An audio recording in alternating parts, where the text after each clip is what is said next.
Andito na si Palaka, manggugulat kami. Dalawa kami, dalawang palaka. Okat, okat. What?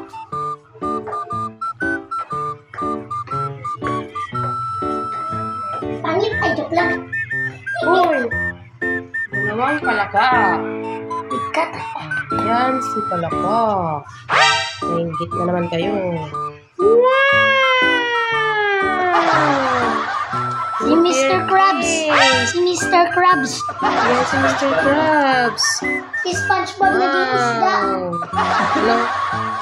Ito yung kambal ni Mr. Krabs. Dalawa sila. Tapos si SpongeBob, may kambal din siya. Wow, ang ganda. Patrick nakita ko. Ayan o. Kita mo ba yan? Order na kayo yan. Magkano yan? Surprise. Magkano? 2,000. 2,000 daw. Sige, 2,000. Basta PM lang kayo. Huwag kayong maniwala kay Palaka. Eto pa lang si Palaka.